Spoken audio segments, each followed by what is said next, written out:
quá hả? Sao hả? Leo lên đây chị. Ngồi đó đi.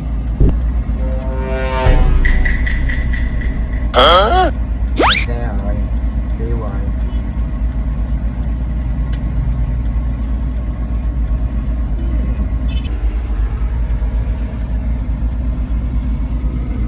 Buồn nha hả? Buồn, kẹt xe buồn quá hả? Kẹt xe buồn quá hay sao?